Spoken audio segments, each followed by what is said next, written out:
নমস্কার বন্ধু, তোমরা দেখছো তোমাদের প্রিয় ইউটিউব চ্যানেল জিএস গুরু পুরুলিয়া। আজকে আমি তোমাদের জন্য আবারও একটা সুন্দর ভিডিও নিয়ে এসেছি এবং আজকের এই ভিডিওতে থাকছে যে আসন্ন পঞ্চায়েত দপ্তরে যে নিয়োগ বেরোবে কিছুদিনের মধ্যে।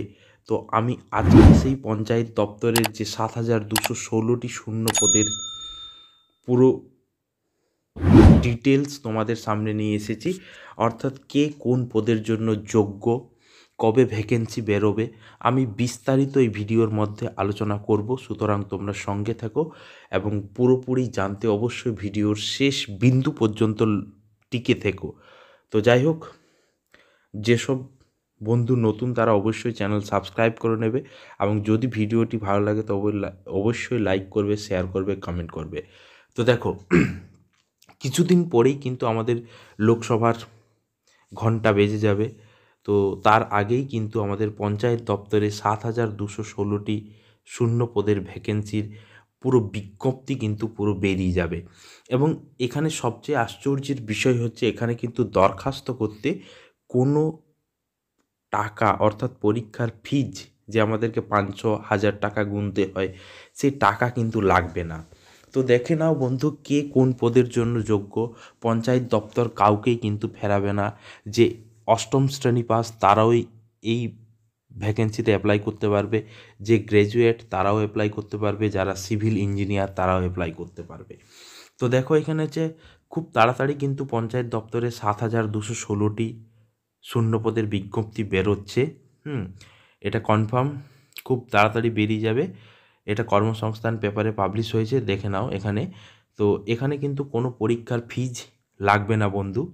এরপরে দেখো, এখানে হচ্ছে সমস্ত বিস্তারিত তোমরা আশা করি এই মাসের মধ্যেই বা ফেব্রুয়ারির ফার্স্ট উইকেই বিজ্ঞপ্তি কিন্তু পুরো ডিটেলস বেরিয়ে যাবে। ওকে, তো পঞ্চায়েত দপ্তরের ওয়েবসাইট বা আমার ইউটিউব চ্যানেলে তোমরা অবশ্যই চোখ রাখবে সবিস্তারে জানার জন্য। তো দেখো, এখানে রয়েছে যে বয়সসীমা কেমন হবে। বয়সসীমা হবে যাদের 18 থেকে 40 বছর বয়স, যে কোনো ভারতীয়, ওকে, তারা কিন্তু অ্যাপ্লাই করতে পারবে। এরপরে দেখো, এখানে আছে যে গভর্নমেন্ট রুল অনুযায়ী তারা কিন্তু বয়সের ছাড় পাবে। 18 থেকে 40 বছর বয়স পর্যন্ত এসটি, এসসি, ওবিসি তারা কিন্তু বয়সের ছাড় পাবে, সেখানে পিডাব্লিউডি রয়েছে সেখানে। ওকে, এরপরে দেখো নিয়োগ প্রক্রিয়াটা কেমনভাবে সম্পন্ন হবে। এখানে কিন্তু একটা লিখিত পরীক্ষা হবে, এরপরে ইন্টারভিউ হবে। এই দুটো বেসিসে কিন্তু নিয়োগ হবে এবং পুরো নিয়োগটা পরিচালনা করবে প্রতিটি জেলার, অর্থাৎ পশ্চিমবঙ্গের প্রতিটি জেলার যে ডিস্ট্রিক্ট লেভেল সিলেকশন কমিটি গঠন করা হয়েছে, যেখানে ডিএম থাকবে, যেখানে এসপি থাকবে, সেখানে পঞ্চায়েত দপ্তরের লোক থাকবে। তো তারা কিন্তু পুরো নিয়োগ প্রক্রিয়া পরিচালনা করবে এবং তারাই কিন্তু সিলেবাস তৈরি করবে।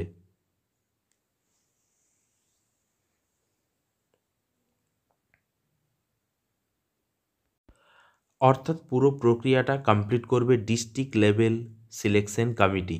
ওকে, এখানে দেখো পঞ্চায়েত কর্মী, এখানে কিন্তু যারা পিয়ন তাদের অষ্টম শ্রেণী পাস থাকতে হবে, তারা কিন্তু পঞ্চায়েত কর্মীর জন্য অ্যাপ্লাই করতে পারবে।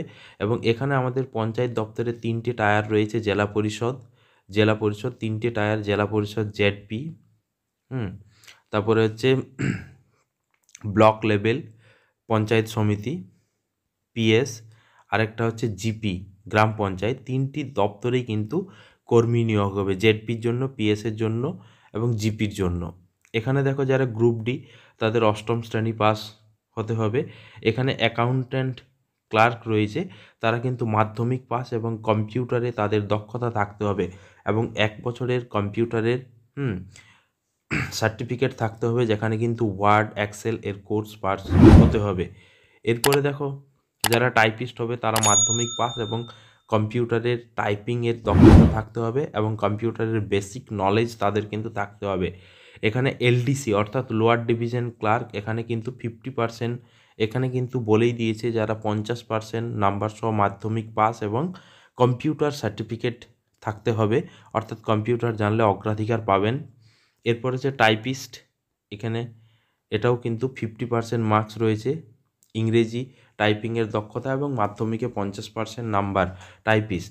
ডেটা এন্ট্রি অপারেটর যারা চাকরি করবে তাদেরকে হতে হবে মাধ্যমিক পাস এবং বাংলা এবং ইংরেজি এই দুটো মানে ল্যাঙ্গুয়েজেই ভাষাতেই তাদেরকে কিন্তু টাইপ করার দক্ষতা থাকতে হবে এবং ভারতবর্ষের যে কোনো স্বীকৃত প্রতিষ্ঠান থেকে 3 মাসের প্রশিক্ষণ ডেটা এন্ট্রি কাজে ঘন্টায় 6000 কি ডিপ্রেশনের গতি থাকতে হবে, মানে প্রচুর টাইপ স্পিড বা দক্ষতা থাকতে হবে। এরপর দেখো পঞ্চায়েত সেক্রেটারি, যেটা সবচেয়ে ডিমান্ডেড একটা জব পঞ্চায়েত সেক্রেটারি। তো পঞ্চায়েত সেক্রেটারি চাকরি পেতে গেলে তোমার কী করতে হবে, উচ্চ মাধ্যমিক পাস এবং সাথে computer, Word, Excel, PowerPoint, internet এই বিষয়ে মানে জ্ঞান থাকতে হবে, উচ্চ মাধ্যমিক পাস। এরপর দেখো পঞ্চায়েত সহায়ক এটা হচ্ছে উচ্চ মাধ্যমিক পাস বা মাধ্যমিক পাস, সেটা কিন্তু নোটিফিকেশন না এলে বোঝা যাবে না। ওকে, যেহেতু পঞ্চায়েত সেক্রেটারির পরের পদ হচ্ছে পঞ্চায়েত সহায়ক, সেখানে কিন্তু পঞ্চায়েত সেক্রেটারি যদি উচ্চ মাধ্যমিক হয় তাহলে হচ্ছে এটা মোস্ট প্রবাবলি মাধ্যমিকে 50% নাম্বার থাকতে হবে। এরপরে সেটা পরবর্তীকালে নোটিফিকেশন এলে বিস্তারিত সেটা জানা যাবে। এরপর হচ্ছে এডুকেশন অফিসার হতে হবে। এটা হচ্ছে যারা বিএড করেছে বা দেখো এখানে আছে গ্র্যাজুয়েট বা পোস্ট গ্র্যাজুয়েট এবং সাথে বিএড থাকতে হবে, অথবা প্রাইমারি বা হাই স্কুলে 3 বছরের শিক্ষকতার অভিজ্ঞতা থাকতে হবে।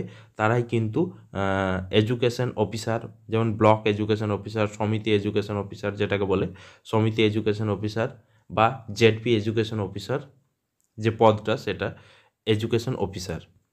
এরপর হচ্ছে এক্সিকিউটিভ অ্যাসিস্ট্যান্ট, এটা কিন্তু পঞ্চায়েত সেক্রেটারির অপরের পদ এক্সিকিউটিভ অ্যাসিস্ট্যান্ট। এখানে কিন্তু এর যোগ্যতা হচ্ছে গ্র্যাজুয়েট এবং কম্পিউটার অ্যাপ্লিকেশনের ডিপ্লোমা, এই দুটো কিন্তু ডিগ্রি তোমার থাকতে হবে, তবেই কিন্তু তুমি এক্সিকিউটিভ অ্যাসিস্ট্যান্টের জন্য এলিজিবল।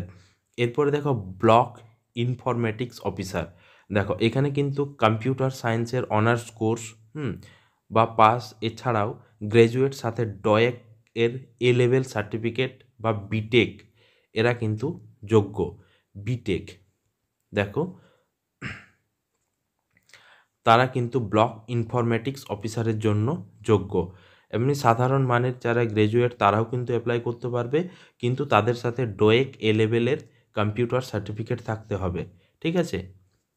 এরপর হচ্ছে নির্মাণ সহায়ক, যারা পলিটেকনিক ডিপ্লোমা, সিভিল ডিপ্লোমা, তারা কিন্তু নির্মাণ সহায়ক অর্থাৎ এনএস পদের জন্য যোগ্য, যাদেরকে আমরা ওভারসিয়ার বলে থাকি আর কি, পঞ্চায়েত দপ্তরে ওভারসিয়ার যাদের নাম। তো সেই নির্মাণ সহায়ক পদের জন্য কিন্তু সিভিল ইঞ্জিনিয়ারিংয়ে ডিপ্লোমা থাকতে হবে। এরপর দেখো এখানে হচ্ছে সাব অ্যাসিস্ট্যান্ট ইঞ্জিনিয়ার, এখানে হচ্ছে এর যোগ্যতা হচ্ছে কি ইঞ্জিনিয়ারিংয়ের ডিপ্লোমা।